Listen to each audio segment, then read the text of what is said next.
छत्तीसगढ़ में नशे और लगातार बढ़ते अपराधों को लेकर कांग्रेस प्रदेश अध्यक्ष दीपक बैज ने मुख्यमंत्री विष्णुदेव साय को पत्र लिखा है, जिसमें उन्होंने हालिया हिंसक घटनाओं पर चिंता जताई है। दीपक बैज ने अपने पत्र में धमतरी और रायपुर में चाकूबाजी की 2 घटनाओं में मारे गए युवकों के परिजनों को 50-50 लाख रुपए मुआवजा और सरकारी नौकरी देने की मांग की है।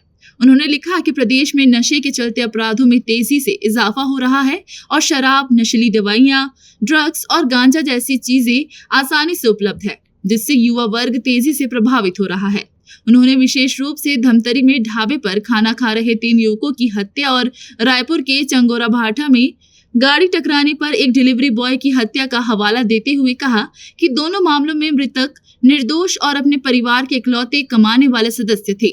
बैज ने आरोप लगाया कि अपराधियों की मानसिक स्थिति देखकर ये स्पष्ट है कि वे नशे में थे और अपराध सुनियोजित था। उन्होंने कहा कि इस मामलों में शासन प्रशासन की ओर से अभी तक कोई ठोस कार्रवाई नहीं हुई है, जिससे पीड़ित परिवार न्याय के लिए भटक रहे हैं। उन्होंने सरकार से मांग की कि नशीले पदार्थों की बिक्री पर सख्त नियंत्रण लगाए जाए और अपराध रोकने के लिए तत्काल प्रभावी कदम उठाए जाएं, ताकि प्रदेश में युवाओं का भविष्य सुरक्षित रह सके।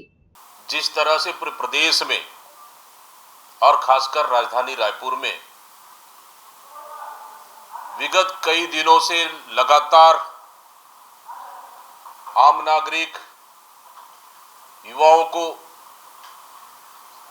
चाकू से मारा जा रहा है, ये सबसे बड़ा चिंता का विषय है। एक डिलीवरी बॉय की चाकू मारकर हत्या कर दी जाती है जस्ट 15 अगस्त से पहले।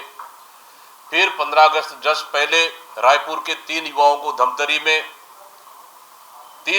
धमतरी में चाकू से मारकर हत्या कर दी जाती है। कौन है इसका जवाबदार? वो युवा, निर्दोष युवा जिसका कोई कसूर नहीं, जो घर का एक ही मुख्य रूप से कमाऊ सदस्य है, उसकी हत्या हो रही है। इसलिए प्रदेश कांग्रेस कमेटी ने निर्णय लिया और आज मैं स्वयं माननीय मुख्यमंत्री विष्णुदेव साय जी को ये पत्र लिख रहा हूं, ताकि उन 4 निर्दोष युवा, डिलीवरी बॉय और धमतरी में जो तीनों युवा मारे गए, उनके परिवारों को 50-50 लाख रुपए आर्थिक मुआवजा दे, ताकि उनके बच्चों की पढ़ाई लिखाई और परिवार की पालन पोषण भरण पोषण हो सके, और साथ ही उस परिवार में किसी सदस्य को नौकरी दिया जाए, क्योंकि आपके सिस्टम के शिकार हुए हैं।